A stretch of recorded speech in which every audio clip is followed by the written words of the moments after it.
bienvenue dans une nouvelle vidéo. J'essaie de vous faire un truc un peu sérieux et dark parce que c'est Halloween, mais en fait je me suis juste habillée en noir. Je suis sous un soleil éclatant, mon visage est toujours aussi blanc. Du coup c'est Halloween. Et pour Halloween je m'étais dit, quoi de mieux que de faire une petite vidéo sur des plantes les plus effrayantes.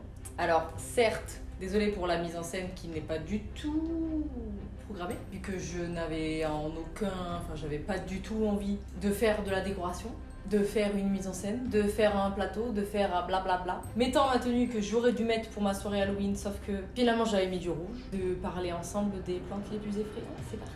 Ce qu'il faut savoir, c'est que je n'ai pas à proprement parler ces plantes, c'est-à-dire que je vais les découvrir avec vous, même si j'ai fait des recherches et que j'ai regardé un petit peu visuellement ce que ça donnait, je les ai jamais vues en vrai, donc je me rends pas trop compte à quel point elles sont flippantes ou pas, tu vois. Ce qui est sûr, c'est que l'on va commencer avec une plante qui, visuellement, n'est pas si flippante que ça. La première, c'est la plante chauve-souris, ou on l'appelle aussi la fleur du diable. Déjà, rien que son blaze, elle te met dans l'ambiance. C'est une plante qui fait partie de la famille des Tassacées.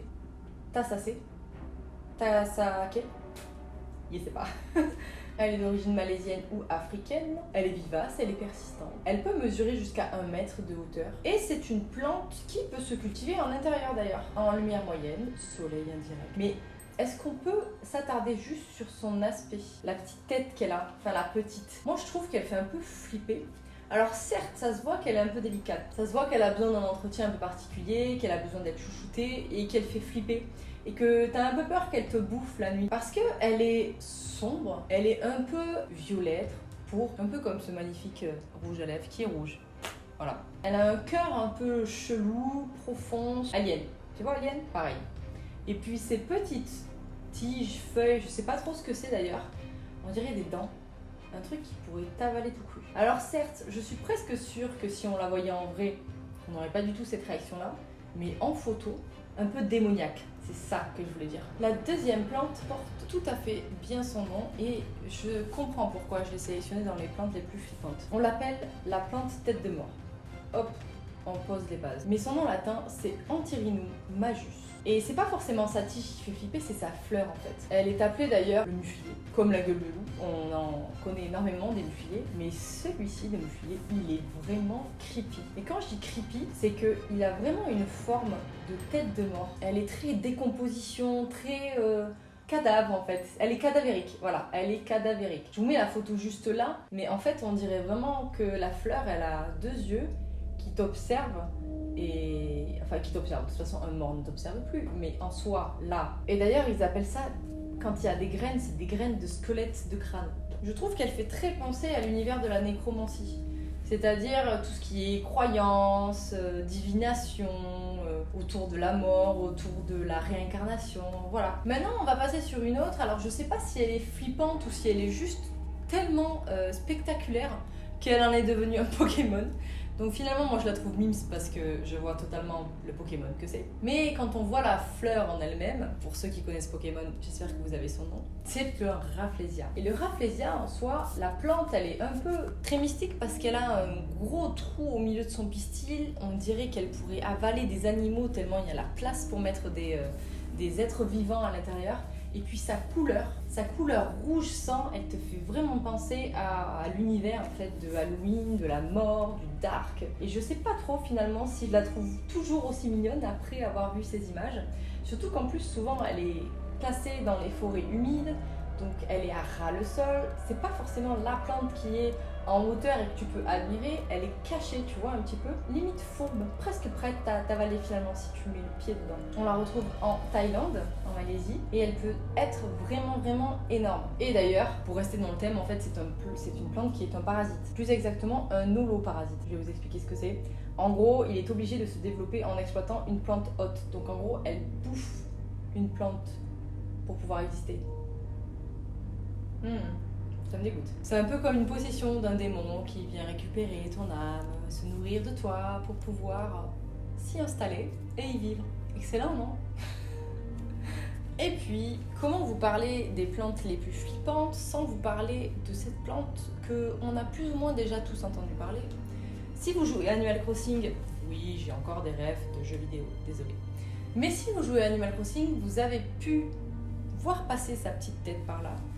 Je parle de l'arôme titan. L'arôme titan, c'est une plante qui est connue pour être extrêmement grande, grosse, et surtout lorsque de sa floraison, de l'ouverture de sa fleur principale, parce que ce n'est qu'une tige et une fleur qui met des mois, voire même parfois des années à s'ouvrir.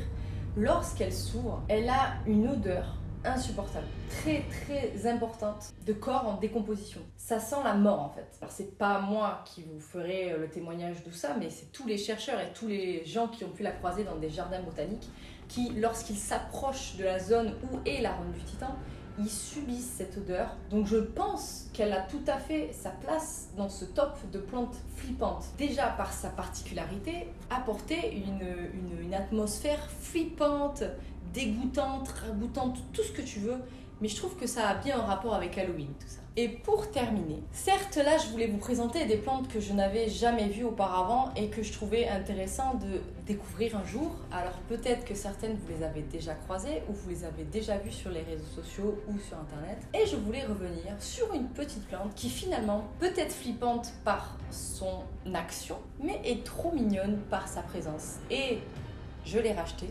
Oui, parce que j'en avais déjà une. Et en fait, elle est décédée sous d'atroces souffrances car elle s'est fait bouffer par des pucerons. Donc c'est encore une nouvelle anecdote qui a un rapport complètement avec Halloween. Le Dionaea. Cette petite plante, on la connaît.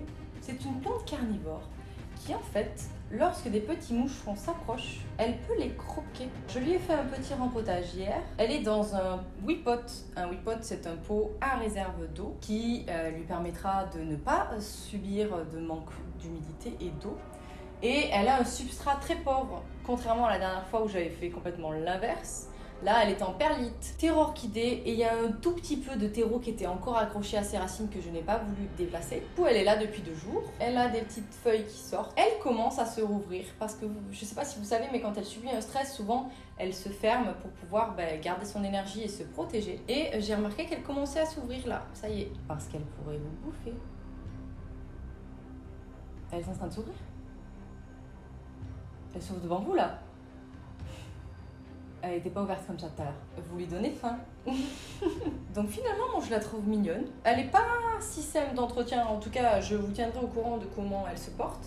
Mais j'espère et je pense que le petit wipot va lui plaire. En tous les cas, c'était quand même une plante qui avait besoin de beaucoup d'eau. Donc je pense que ça va répondre à ses besoins. J'avais un wipot qui était inhabité depuis un petit moment. Donc. Et puis je trouve que pour terminer cette vidéo, c'est pas mal. On finit avec une plante qui a la dalle. Et un teint toujours aussi blanc.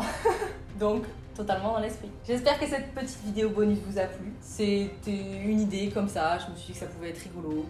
J'ai fait un effort vestimentaire, j'ai fait un effort d'aller investir dans une petite plante pour Halloween. Je pense que ça mérite des likes et des commentaires, non? Qu'est-ce qu'on en pense? C'est pas pour vous soudoyer, mais oui. Merci encore d'avoir regardé cette vidéo et puis je vous dis à la prochaine pour une suivante. Salut!